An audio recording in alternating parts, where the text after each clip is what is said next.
India TV YouTube channel को subscribe करें और बेल आइकन दबाएं। और ये भारतीय जनता पार्टी के साथ है, इसमें तो कहीं कोई दुविधा नहीं है। लेकिन जैसे ही इस कामगार वर्ग से थोड़ा सा आप ऊपर उठते हैं, जो आप मिडिल क्लास से कहकर जैसे ही आप अपर मिडिल क्लास की तरफ जाते हैं, वहां पर तृणमूल कांग्रेस ने अपनी एक जबरदस्त वापसी की है। लेकिन यहां पर सबसे इंटरेस्टिंग इसलिए कि विधाननगर से सुजीत बसु आते हैं। सुजीत बसु बहुत ही पॉपुलर वहां के मतलब टीएमसी के नेता है, और यहां के जो मेयर थे विधाननगर के, जो स्विच करके बीजेपी में आए हैं, सभ्य साची, वो यहां पर है। मुझे लगता है कि शायद ये आगे चल के ट्रेंड यहां पर कुछ बदल सकता है। नहीं, विधाननगर मैंने थोड़ा सा ये किया था, वहां पे एक जनरल सेंटीमेंट है, वो साइलेंटली चेंज होने का। खबर तो ये भी थी जो तृणमूल के कैंडिडेट है वो भी बीजेपी से टच में थे। हालांकि सभ्य साची पहले वो उन्होंने अपना ये कर दिया था। और इसके बाद देखिए मध्यम ग्राम एक्सपेक्टेड है, मुझे थोड़ा 12-7 पे फेरबदल की उम्मीद है। देगांगा देखिए फिर से ये जो एक्सपेक्टेड था टीएमसी का आगे, क्योंकि यहाँ पर मुस्लिम आबादी ज्यादा है। हारोआ भी आश्चर्य है कि यहाँ मुझे ये तीनों में कोई आश्चर्य नहीं है। हाँ, ये हो सकता है, लेकिन मुझे थोड़ा सा 12-7 पे फिलहाल अभी जो ट्रेंड्स दिखाई दे रहे हैं संजन, अगर वैसे देखे जाए तो जो जनरल आकलन है उसके हिसाब से ये ट्रेंड्स अभी सामने दिखाई दे रहे हैं। और बर्दवान की सीटें की बात कर लें आप, चाहे अच्छा, मैं बसीराट की बात इसलिए करना चाहता हूं, बसीराट पे जो यहाँ पर ट्रेंड दिख रहा है ठीक दिख रहा है, क्योंकि यहाँ पर भी जो पॉपुलेशन अगर आप देखते हैं बिल्कुल तो डेमोग्राफी वो मायने रखती है, और नुसरत का वहां पर कोई असर नहीं है, लेकिन दीदी का असर है सारा का सारा। ममता बनर्जी यहाँ पर है, तो ये जो दिख रहा है यहाँ पर, ये तो लेकिन नुसरत जहां ने तो कैंपेन भी बहुत अच्छा नहीं किया। लेकिन देखिए बसीरहाट लेकिन वैसे भी तृणमूल कांग्रेस के लिए और दोनों में माइनॉरिटी पॉपुलेशन बहुत ज्यादा है, तो इस कारण से मतलब कि 50 से थोड़ा ही कम है दोनों जगह पे। उसके अलावे हाँ, यहाँ पे थोड़ा हिंगलगंज और जो खंडघोष है और बर्धमान उत्तर है, ये जो है हम अभी टीएमसी को लीड दे रहा है हमारे हिसाब से यहाँ पे बीजेपी का। देखिए एक चीज और हमें इस बात पर गौर करना चाहिए कि 5th फेज के आसपास से जो कोविड का मामला था वो बड़े पैमाने पर सामने आने लगा था, और बंगाल में इसे लेकर चिंताएं बढ़ने लगी थी। बहुत सारा वोटर निकल नहीं रहा था। जब तक कि डेडिकेटेड कार्डर नहीं हो, जो कि एक जमाने में वामपंथ के पास हुआ करता था, तो अगर हो सकता है कि 5th फेज के बाद हम चुनाव का एक ऐसा स्वरूप देखें जो कि पूरे टैली को बहुत अलग तरीके से प्रभावित कर दे। 4 फेज का ये चुनाव, 4 फेज बीजेपी, 4 फेज टीएमसी, कुछ इस तरह की स्थिति भी हो सकती है, और उसमें बहुत आश्चर्यचकित या अचंभित नहीं होना चाहिए। मैं तो लगातार ये बोल के चल रहा हूं, जो वहां पर नजर आई चीजें, वहां पर तो ऐसा लग रहा है 50-50 का ही मैच है। मतलब हम बोल नहीं सकते कि निकल जाएगा, जो यहाँ पर लगातार फेज वाइज भी हमें नजर आ रहा है। अगर हम 6th फेज में जाए तो और चीजें क्लियर हो पाएंगी कि फिलहाल क्या है। लेकिन फिलहाल आप देखिए ओवरऑल फिगर्स में तृणमूल कांग्रेस काफी करीब, मेजॉरिटी के रुझानों में मेजॉरिटी के बिल्कुल करीब आ चुकी है लगभग। बस एक सीट बाकी है। नहीं, अगर आप क्योंकि 2 सीटों पर चुनाव हुआ नहीं है, तो उस लिहाज से तो मेजॉरिटी है, आ चुकी है। अगर अभी के रुझान के आधार पर देखें तो तृणमूल कांग्रेस अपनी सरकार बना चुकी। अगर यही रुझान नतीजों में तब्दील हो जाए तो इसमें हमें कोई दुविधा नहीं होनी चाहिए। और जैसा कि ट्रेंड्स दिखा रहे हैं, शायद हो सकता है कि बीजेपी 120-121 सीटों पर आए, जो कि लोकसभा की सीटों की पुनरावृत्ति होगी। बिल्कुल 121 सीटें भारतीय जनता पार्टी ने लगभग एक्सट्रापोलेशन के आधार पर लोकसभा में जीती थी, और लेकिन और कांग्रेस तृणमूल कांग्रेस 160-165 के आसपास आई थी, और शायद वहीं पर फिगर जाकर टिके। ये लगातार हम बोले कि 2019 का ट्रेंड नजर आया है, 2019 के ट्रेंड में अगर बेनिफिट होती है तो बीजेपी अगर 20 सीट भी ले आएगी तो उसके लिए फायदा है। आपकी स्क्रीन पर फेज 6 के सभी सीटें आ चुकी हैं। यहां पर कुछ ट्रेंड्स आना बाकी हैं, 5 ट्रेंड्स आना बाकी हैं। बाकी सभी सीटों पर लगभग हमारे पास देखिए इसमें अंदाजा है। उत्तर दिनाजपुर से जो नॉर्थ बंगाल की मुस्लिम बहुल इलाके हैं वहां से शुरुआत हो रहा है, तो चोपड़ा, इस्लामपुर, गोपाल, ये सब टीएमसी एक्सपेक्टेड है। चाकुलिया थोड़ा आश्चर्य है। करण दिघी हमें लग रहा है बीजेपी शायद अंत में ये बदल भी सकता है। हेमताबाद एक्सपेक्टेड है। बाकी कालियागंज, रायगंज भी बीजेपी का एक्सपेक्टेड है। ईटाहार देख ले, करीमपुर, ये सब मुस्लिम डेमोग्राफी के कारण। यहां देख ले कांग्रेस बिल्कुल ही मतलब कि वो पीछे चली गई है। सीपीएम हाँ, तेहट्टा जो है, तेहट्टा और पलाशीपारा, तेहट्टा सीट देखिए ये बीजेपी का है। ये एक नदी है जिसके ब्रिज जोड़ता है, एक तरफ तेहट्टा है, दूसरी तरफ पलाशीपारा है। ये मुस्लिम डोमिनेटेड है, देखिए ये ग्रीन हो गया और ये सेफ्रन है। कालीगंज भी डेमोग्राफी के कारण टीएमसी का। नकाशीपारा हमारे हिसाब से मुस्लिम पॉपुलेशन ठीक ठाक है, लेकिन सज्जन ट्रेंड्स में टीएमसी अब आगे निकल बहुमत के आगे जा चुकी है। बहुमत के आगे 150 के करीब जो है टीएमसी पहुंच रही है। 149 पर टीएमसी है, 118 पर बीजेपी, कांग्रेस पार्टी और लेफ्ट अभी अटके हुए हैं 2 पर। तो जाहिर था ये लड़ाई केवल बीजेपी और टीएमसी के बीच थी, इसमें तीसरे प्लेयर की कहीं कोई जगह नहीं थी। और टीएमसी अब 150 सीटों पर लीड कर रही है, बीजेपी 118 सीटों पर आगे चल रही है। 2 घंटे की वोटिंग काउंटिंग, माफ कीजिएगा, पूरी हो चुकी है। 2 घंटे की काउंटिंग का मतलब पवन तीसरे से चौथा राउंड 2 घंटे की काउंटिंग में कहा नहीं जा सकता, क्योंकि कई विधानसभाओं में लगभग 2.5 से 3 लाख वोटर भी हैं और लगभग काउंटिंग 20 और 22 राउंड तक जाएगी। लेकिन राउंड के आधार पर जो आप ट्रेंड दे रहे हैं उससे मैं थोड़ा सा आपको पीछे खींचूंगा, और इलेक्शन कमीशन की साइट के हिसाब से अभी सिर्फ राउंड टेबुलेशन के बाद जो डेटा इलेक्शन कमीशन पहुंचा है उसमें सिर्फ 92 सीटें हैं। 92 सीटों में 58 सीटों पर टीएमसी आगे है, 33 सीटों पर बीजेपी आगे है और 1 सीट पर इंडिपेंडेंट आगे है। 33 और 58 का ये आंकड़ा है, उसमें एक दिलचस्प आंकड़ा और है कि टीएमसी का वोट शेयर 51% है और बीजेपी का वोट शेयर 35% है। तो इससे मतलब निकाला जा सकता है कि टीएमसी जिन सीटों को जीत रही है बड़े मार्जिन से जीत रही है, और जिन सीटों पर बीजेपी की लीड है वो लोअर मार्जिन से हैं। यानी अगर आप या 2 राउंड, 1 या 2 या 3 राउंड के बाद का ये ट्रेंड अगर आप समझ रहे हैं तो नतीजे पलट भी सकते हैं। हमें इस बात के लिए तैयार रहना चाहिए। और 51% वोट शेयर बहुत कुछ कहता है, और बहुत कुछ इसलिए भी कहता है कि टीएमसी बड़े वोट मार्जिन के साथ जीत रही है, इसलिए बड़ा वोट शेयर है, और बीजेपी नैरो मार्जिन के साथ 33 पे आगे है। अब इस डेटा के बाद बहुत कुछ प्रेडिक्शंस आपको सोचनी पड़ेंगी। नहीं पवन, अगर आप वोट मार्जिन की बात करें तो जाहिर सी बात है, जब भारतीय जनता पार्टी एक स्लिम मेजॉरिटी के साथ अपनी सीटों पर बढ़त बनाए हुए, तो तब्दीली के आसार भारतीय जनता पार्टी के बढ़त वाली सीटों पर कहीं ज्यादा दिखाई देंगे। और हमें इस बात पर गौर करना चाहिए, क्योंकि जब आप बड़े मार्जिन से अपनी सीटों पर अपनी बढ़त बनाते हैं तो वहां पर विरोधी का सीट जीत पाना उतना आसान नहीं होता। तो इसको हमें इस संदर्भ में देखना पड़ेगा कि बड़ा मार्जिन तृणमूल कांग्रेस के फायदे में जा रहा है, छोटा मार्जिन भारतीय जनता पार्टी के लिए बहुत फायदे का सौदा शायद साबित न हो। शायद शब्द इसलिए इस्तेमाल कर रहा हूं क्योंकि अभी महज 3 या 4 राउंड की काउंटिंग हुई होगी और उसके आधार पर अभी हम अपने आकलन को सामने रख रहे हैं। तो जाहिर सी बात है, यह बड़ा क्लोजली कंटेस्टेड चुनाव है। इसमें अंदाजन 45 से 50 ऐसी सीटें हैं जो 2000 या उससे कम के वोट मार्जिन पर डिसाइड होंगी।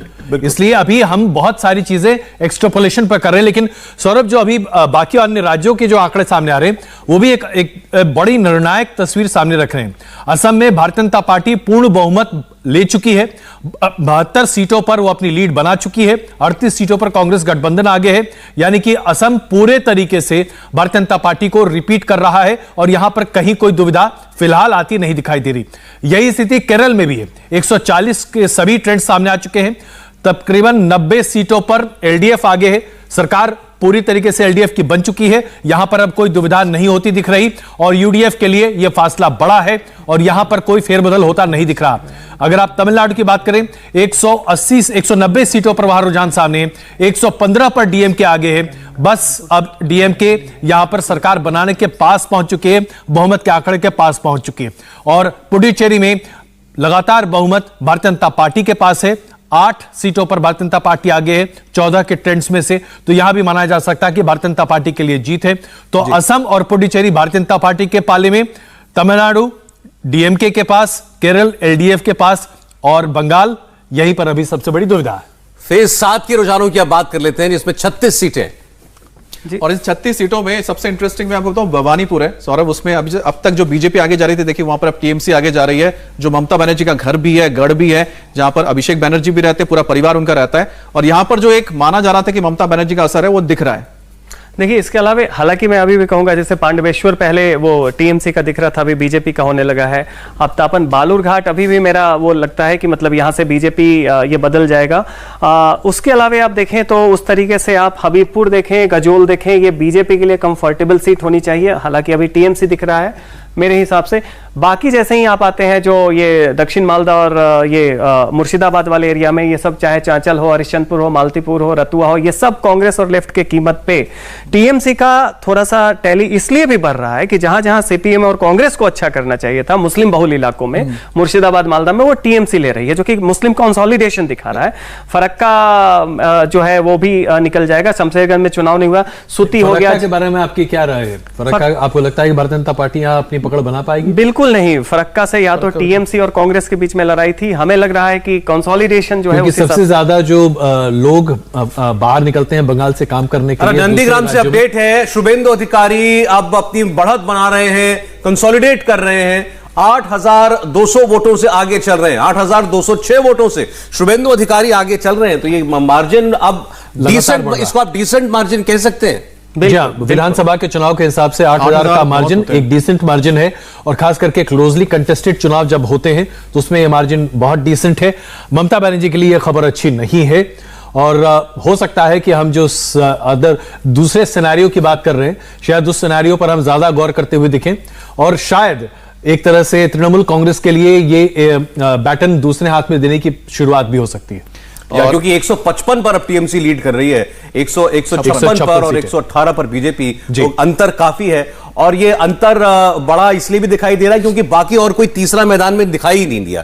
बिल्कुल, लेकिन देखिए अभी भी मैं कह रहा हूं कि बहुत सारी सीटें, जैसे मैं गजोल बोल रहा हूं, हबीबपुर हो गया, उसी तरीके से बालूरघाट हो गया, बहुत सारी ऐसी सीटें हैं जो मेरा मानना है कि उस पे मतलब कि फेरबदल होगा, काफी उम्मीद है। लेकिन क्या आपको लगता नहीं है कि जिस तरह से हम बोल रहे हैं कि बीजेपी और जब टीएमसी की लड़ाई हो रही है, जो कांग्रेस और जिस तरह से ममता बनर्जी चिट्ठी लिख के बोली थी कि मुझे मदद चाहिए, उसके बाद तो ये कहा गया कि बंगाल में कांग्रेस ने तो छोड़ ही दिया कि हम लड़ ही नहीं रहे, उन्होंने बोला कि शायद टीएमसी को ही वोट दिया जाए, तो इसी का तो असर ये दिख रहा है। नहीं देखिए, लेकिन उसमें सबसे बड़ी बात है कि कांग्रेस और सीपीएम का जो अपना ताकत है वो वोटरों के ऊपर कितना था। वोटर पहले से वोटर मन बना, कांग्रेस का तो था, सीपीएम के भले कम हो, क्योंकि सीपीएम के बहुत वो दिख रहा है आपको केवल मुर्शिदाबाद मालदा जैसे इलाकों में, जहां पे, और वो पहले से भी एक मुस्लिम जो है उनके बीच में एक बीजेपी को लेके एक कंसोलिडेशन है कि भाई लड़ाई इस बार बीजेपी को कोई रोक सकता है तो ममता बनर्जी रोक सकती है, इसलिए मुस्लिम कंसोलिडेशन है। लेकिन उसके बाद अगर आप देखें तो इन सारी चीजों में जैसे आपको मुर्शिदाबाद एक सीट आपको दिख रहा है, यह बीजेपी का नहीं, ये भी मतलब कि काफी क्लोज है। यहाँ पे बीजेपी अगर जीतती भी है, बात करते करते भवानीपुर का रंग फिर से चेंज हो गया। मेरा वही कहना है कि अभी इसको हम लोग ये ना करें, ये उसके बाद आप ये कुल्ती देखें तो कुल्ती बदल सकता है, दक्षिण में भी काफी क्लोज होने का। आसानसोल में तो और अच्छा करना चाहिए, क्योंकि एक सीट पे देख रहे हैं हम लोग, लेकिन आसानसोल में क्योंकि वहां पर बाबुल सुप्रियो वहां से आते हैं, जितेंद्र तिवारी भी चेंज हुए वहां पर। देखिए आसनसोल नहीं होना चाहिए। आसनसोल में बाबुल सुप्रियो की सबसे बड़ी दिक्कत यही है कि वो उनका वोटर कनेक्ट नहीं है, और इस बात को शायद केंद्र को भी बड़े अच्छे से पता था, और यही वजह है कि बाबुल सुप्रियो को वो नहीं चाहते थे कि विधानसभा का चुनाव लड़े, लेकिन फिर भी उन्हें भेजा गया क्योंकि ये मैसेजिंग बहुत जरूरी थी कि हर व्यक्ति चुनाव लड़ेगा जो इस बार मैदान में खड़ा है। और स्वपन दास गुप्ता के साथ भी यही स्थिति थी। स्वपन ने तो साफ तौर पर मीटिंग में पहले दौर में कहा था कि मैंने आज तक चुनाव लड़ा ही नहीं है, मैं चुनाव लड़ना ही नहीं जानता। तो जाहिर से बात है ये कई फेस जो उनको चाहिए थे, फेस उनको देना पड़ा था। इस मामले में तो ममता बनर्जी को कोई दिक्कत नहीं हुई, क्योंकि उन्होंने तो एक साथ ही 294 लोगों के नाम डिक्लेयर कर दिए थे एक ही दिन में। तृणमूल के पास पहले से नेता है, कैडर है, सब कुछ है। बीजेपी के पास जो सारा का सारा है वो सेंटिमेंट और सिंबल था, इस कारण से वो कुछ तृणमूल से एक आपके एनालिसिस में एक चीज थी जो मैं लगातार देखता रहा हूं, और वो ये है कि आपने हमेशा इसे डेमोग्राफिक के बेस पर अपने एनालिसिस को बड़े पैमाने पर बेस किया। लेकिन क्या यह संभव है कि डेमोग्राफी तो खैर मददगार हो सकती है टीएमसी के लिए, लेकिन जो टीएमसी की योजनाएं हैं जिसका फायदा लोगों को पहुंचा है, जो बड़े पैमाने पर नेशनल मीडिया में टीएमसी ने प्रचारित नहीं किया, क्या उसका फायदा भी मिल सकता है? क्योंकि हमें इस बात से इनकार नहीं करना चाहिए कि पड़ोस में उड़ीसा में आप चाहे कुछ भी कर लीजिए, नवीन पटनायक की जो पहुंच और पकड़ लोगों तक है उसको आप तोड़ नहीं सकते। बीजेपी नहीं तोड़ पाई पिछली बार भी, और शायद अभी भी नहीं तोड़ पाएगी। नहीं देखिए, ये एक उड़ीसा में नवीन पटनायक और ममता बनर्जी में फर्क यह है कि उड़ीसा में नवीन पटनायक अभी भी एक सुप्रीम लीडर जिनका करिश्मा लोगों के पास है, वो बीजू जनता दल के बाकी नेताओं का नाम भी नहीं जानते हैं और उनको रिकॉग्नाइज भी नहीं करते। यहाँ पे क्या है कि 2016 के तुलना में जो ममता बनर्जी हैं उनकी लोकप्रियता काफी कम हुई है, व्यक्तिगत तौर पर वो उतनी अलोकप्रिय नहीं है जितनी की। देखिए एक बात बिल्कुल साफ है, जो भी आप लोग पहले बात कर रहे थे कि ज्यादातर वो सीटें जहां पर मुस्लिम वोटर का प्रभाव है वहां पर एक पुष्ट वोट ममता बनर्जी को मिला है, मुस्लिम वोट कंसोलिडेट रहा है और वो बिखरा नहीं है। अगर आप वोट शेयर में भी देखें, जिसका अभी जिक्र पवन कर रहे थे, 50% से ऊपर वोट शेयर इलेक्शन कमीशन दिखा रहा है ममता बनर्जी की पार्टी को मिलते हुए। तो अगर आप 50% पर हैं अब, तो वो और ये सीटों में दिखाई देगा। अगर हम सिर्फ इस आंकड़े को, अभी तक के जो चुनाव आयोग के आंकड़े हैं सौरभ, इसको अगर देखें तो पिछली बार यानी कि 2016 में तृणमूल कांग्रेस को 48% मतदान प्रतिशत मिला था, और अभी अगर 50% मतदान प्रतिशत है और ये आंकड़ा अगर कंसोलिडेट हो जाता है, तो आप सोचिए तृणमूल कांग्रेस अपने वोट शेयर को 2% बढ़ाती है, जो कि एंटी इनकम्बेंसी की पूरी थ्योरी को नकार देती है। तो इसमें एक बात साफ बड़ा चेंज होगा, ये बहुत बड़ा डायनेमिक चेंज होगा। इसमें एक बहुत बड़ी मदद उनको मुस्लिम वोटर की मिल रही है, बिल्कुल साफ है। दूसरी ओर जो अब काउंटर कंसोलिडेशन की बात हो रही थी, तो अब बीजेपी का वोट शेयर 35.5% दिखाया जा रहा है अभी तक, और जो बाकी पार्टियां, कांग्रेस पार्टी 2.5% वोट पर है, सीपीआईएम 4.5% भी नहीं है। तो पूरे लेफ्ट का जो वोट शेयर है अभी तक वो 10% भी नहीं छूता हुआ दिखाई। बिल्कुल, अगर हम वोट शेयर की बात करें सौरभ, तो 2016 के विधानसभा के चुनाव के आधार पर अगर आप देखें तो टीएमसी के पास 45% वोट शेयर था। आप फॉरवर्ड ब्लॉक की बात करें 2%, कांग्रेस के पास 12%, भारतीय जनता पार्टी को 10% का वोट शेयर मिला था। लेकिन यही जब आप 2019 के लोकसभा के चुनाव के वोट शेयर के आधार पर देखें तो बीजेपी ने 40% वोट शेयर यहां हासिल किया था। लेकिन जब आप स्थानीय चुनाव की बात करते हैं और वहां पर 10% से बढ़कर 35% आना भारतीय जनता पार्टी के लिए बहुत बड़ी छलांग है, बहुत बड़ी उपलब्धि है। बिल्कुल, बीजेपी के लिए तो इसमें गेन ही गेन है, क्योंकि कहां पर वो थे 15% वोट हर जगह मिलता था, 3 सीटें मिल रही थी, और 2019 में भले उन्होंने गेन किया हो, लेकिन विधानसभा में 100 से ज्यादा सीटें ले आना ये अपने आप में बहुत बड़ी मतलब उपलब्धि है बीजेपी के लिए। लेकिन सबसे इंटरेस्टिंग बात जो लगातार, सौरभ आपको याद होगा, जब भी आप सवाल पूछते थे मैं आपको ये बोलता था कि कहीं पर भी मुस्लिम वोट में हमें बिखराव नजर नहीं आया है, वो आपको इस वक्त की नजर आ रहा है। AIMIM को ऑफिशियली इलेक्शन कमीशन 0.00% वोट दे रहा है। मतलब उसमें भी 3 बार 0 लगाया है। देखिए ये एक्सपेक्टेड भी है, क्योंकि वहां पे मुस्लिम कंसोलिडेशन जैसा अमित ने अभी बताया वो बिल्कुल वो एक्सपेक्टेड था। ये हालांकि अभी ये है कि तृणमूल का ज्यादा वोट परसेंटेज होगा, इस बात को कोई लोग नकार नहीं रहे थे। कारण यह है कि एक मुस्लिम कंसोलिडेटेड वोट बैंक जब उनको लगभग 30% मिलेगा तो, लेकिन वो मैं आप थोड़ा सा इस पे आपसे डिफर करूंगा, और वो इसलिए कि हमें सिर्फ इसे मुस्लिम वोट बैंक के तौर पर वोट भी आया, हिंदू वोट भी आया। नहीं, मैं कह रहा हूं कि एक इसका मतलब यह है कि उन्होंने अपने हिंदू वोट बैंक के बेस को बहाल रखा है और उनको जोड़ा, और लोग और जुड़े हैं। हाँ। जो कांग्रेस के पास वोट बैंक था, वो वोट बैंक अब टीएमसी के पास शिफ्ट होता है, तो यह हमें इसका क्रेडिट ममता बनर्जी को देना पड़ेगा। बैंक इसका क्रेडिट देना, वो वोट बैंक बीजेपी के पास शिफ्ट नहीं होता है। देखिए 40 सीटों का अंतर होना एक ठीक ठाक बात है। अभी अंतर इसको पाटना बीजेपी कर सकती है या नहीं, अभी आने अभी 8 फेज में वो आए गए, गिनती अभी बाकी होगी, क्योंकि 8 फेज में अभी काफी सारी जगह बची हुई हैं। हो सकता है कि इसमें से अब कुछ हो। क्यों? बिल्कुल इसमें आप देखिए, इसमें जो ये मालदा की सीटें हैं, मालदा में आप देख लें, मालदा ये मानिकचक तो एक्सपेक्टेड था, मालदा और इंग्लिश बाजार ये 2 सीटें बीजेपी को मिलनी चाहिए थी हमारे हिसाब से, लेकिन ये भी टीएमसी को अभी लीड दिख रहा है। बाकी मोथाबारी है, यहां से कांग्रेस को मिलना चाहिए था सुजापुर को, लेकिन यहां पे भी आप देखें तो टीएमसी है। बाकी अब वैष्णव नगर हो गया, खारग्राम हो गया, या दो बीजेपी हमारे हिसाब से होना चाहिए यहां पे। मुझे लगता है सज्जन, हम आपको बीच में 1 सेकंड रोकना चाहेंगे। 160 सीटों पर तृणमूल कांग्रेस ने अपनी बढ़त बनाई हुई है, 118 सीटों पर भारतीय जनता पार्टी की बढ़त है और कांग्रेस 2 पर। यह जो डिफरेंस है, ये जो आंकड़ा है, यह प्रदर्शित कर रहा है ठीक उसी दिशा में जहां बहुत सारे लोग इस बात की उम्मीद लगाए बैठे थे। और तृणमूल कांग्रेस के नेताओं से जो मेरी बात हुई है बीती रात, उनका आकलन है कि 160 से 165 सीटें वो जीतेंगे। ये उनका आकलन पहले भी आया था, और ये उन्होंने कल जो मीटिंग हुई है, ममता बनर्जी की लेट नाइट जो मीटिंग हुई है, उस मीटिंग के बाद बाहर निकलकर कुछ लोगों ने आपस में जो चर्चा की, उसमें उनका सीट वर आंकड़ा यही है, 160 से 165 सीट। और मुझे लगता है कि ये ट्रेंड आना बाकी है, मतलब अभी 50-50 रहेगा, मतलब लड़ाई है, अभी तक फाइट है। मुझे लगता है, देखिए अभी बहुत चीजें बदल सकती हैं, लेकिन ये जो आंकड़े अब आ रहे हैं, अगर ये आंकड़े स्थिर रह जाते हैं तो फिर मानना पड़ेगा कि तृणमूल कांग्रेस ने एक बहुत जबरदस्त लड़ाई लड़ी है, और ये वाकई में एक स्ट्रीट फाइट है। और इसमें बीजेपी को भी आपको कहना पड़ेगा, बीजेपी ने भी जबरदस्त लड़ाई लड़ी, नहीं तो वहां पर अगर 100-120 लाना बिना किसी चेहरे के और सिर्फ प्रधानमंत्री मोदी के नाम को लेकर, ये एक अपने आप में एक उपलब्धि है। लेकिन टीएमसी की सबसे अच्छी बात यह रही कि उन्होंने जो मुस्लिम वोट है उसको उन्होंने बंटने नहीं दिया, जबकि फुरफुरा शरीफ के आने के बाद लगा था कि बिखराव हो जाएगा। जी, लेकिन जिस तरह से बाकी अन्य राज्यों की स्थिति अगर देखें तो भाई ये तो मानना पड़ेगा कि असम में भारतीय जनता पार्टी ने वो कर दिखाया है जिसकी उम्मीद कांग्रेस को नहीं थी। कांग्रेस और एआईयूडीएफ के तमाम नेता अपने सभी उम्मीदवारों को रिजॉर्ट्स में बंद करके रख रहे थे कि कोई तोड़फोड़ ना हो जाए। अब तो वो चाहे कितना भी बंद कर ले, कितना भी तोड़ ले, क्या फर्क पड़ता है, सरकार तो बन जाएगी बीजेपी की।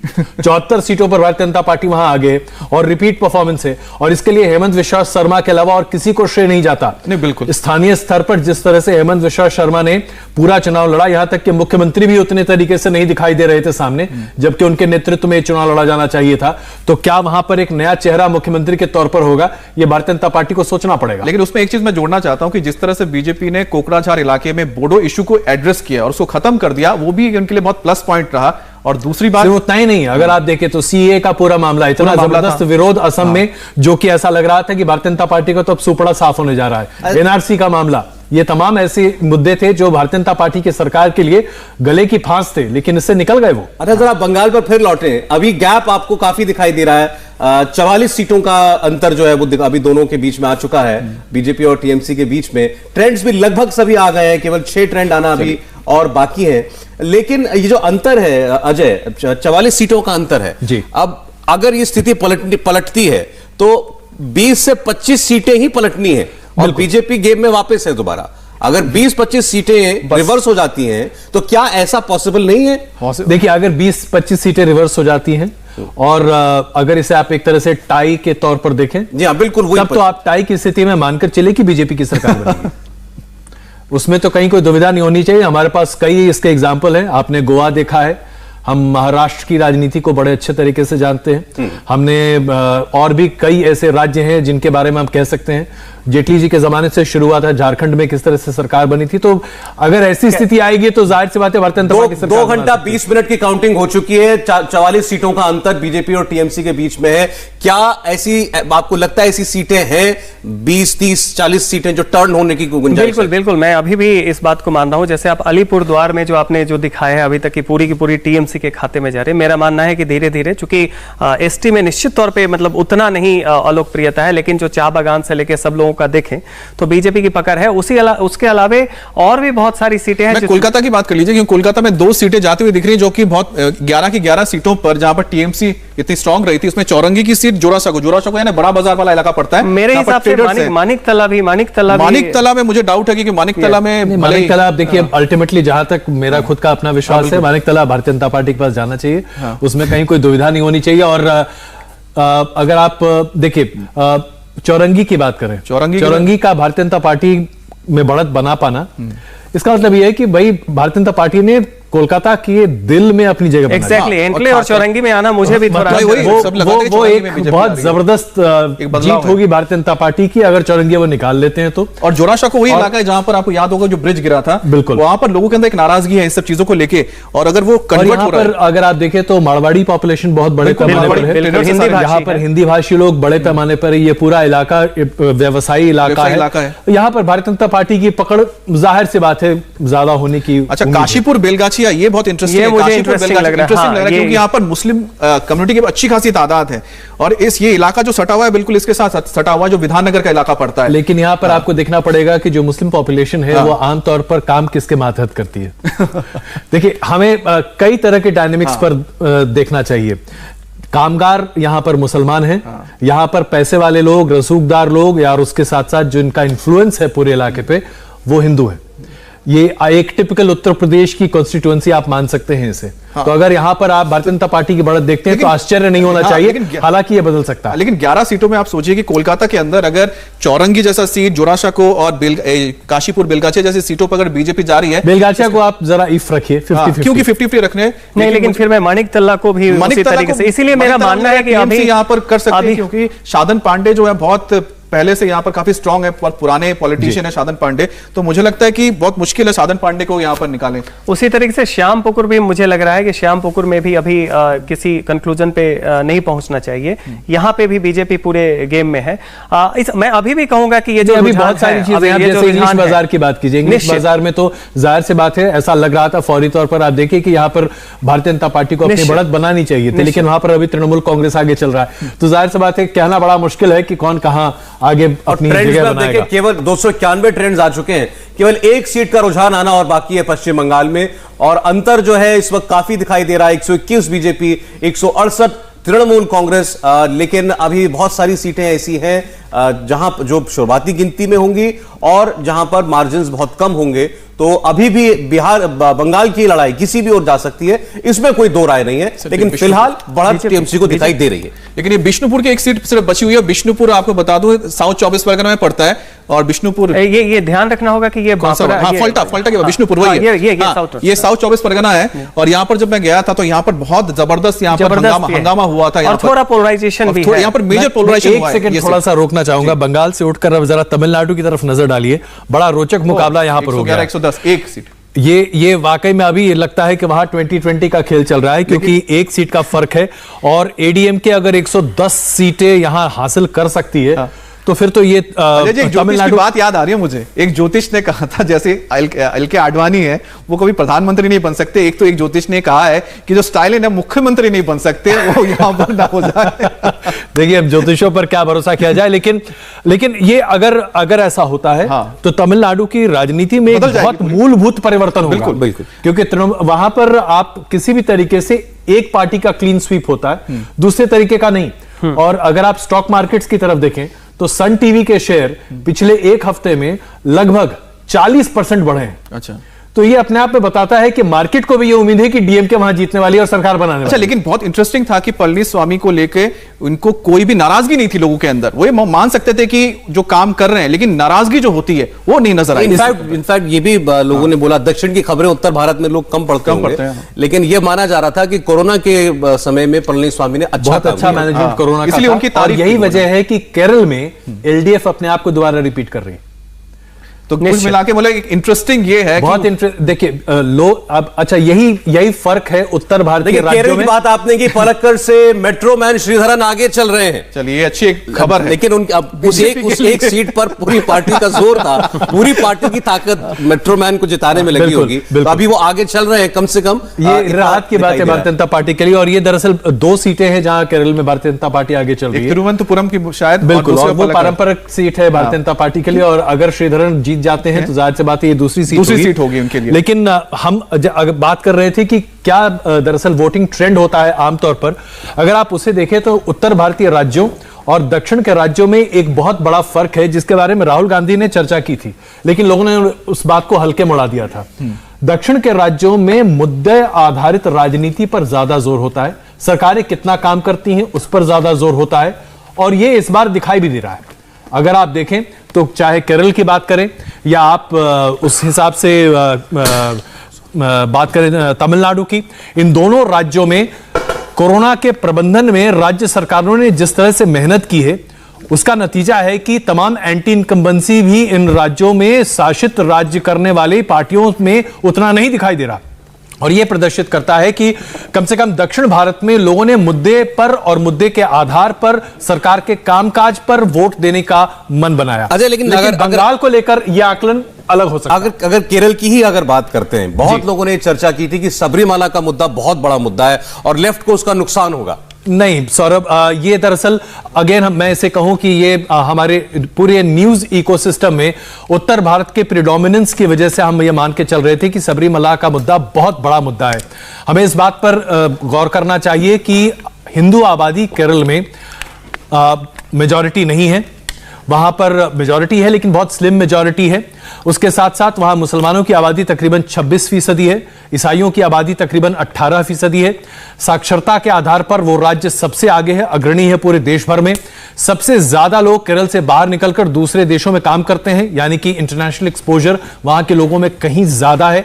वहां पर मुद्दा आधारित राजनीति बहुत ज्यादा है और धार्मिक आधार पर राजनीति कर पाना बड़े पैमाने पर वहां संभव नहीं है। इस बात को हमें मानना पड़ेगा। हालांकि संघ परिवार और भारतीय जनता पार्टी ने ध्रुवीकरण की राजनीति केरल में बड़े पैमाने पर करने की कोशिश की है, लेकिन अभी तक वो बहुत फलित होता नहीं दिखा। एक चीज मैं ऐड कर रहा हूं, आप जो बता रहे थे, जो आप बात कर रहे थे सबरीमाला को लेके एलडीएफ ने लेकिन बाद में कोशिश ये बताने की कि हम लोगों के साथ हैं। उस सेंटिमेंट जो एक अगेंस्ट जा रहा था उसको उन्होंने बदलने की कोशिश की और उन्होंने अप्रोच किया हिंदू, जो उनके जो वोटर्स थे, हिंदू समुदाय के लोग हैं, उनके पास वो गए, उनको समझाया कि हम आपके साथ हैं। इसमें कोई शक नहीं है कि हिंदुस्तान में अगर कोई पार्टी हिंदू विरोधी दिखे तो जाहिर सी बात है उस पार्टी का सुपड़ा साफ होना तो तय है। बिल्कुल।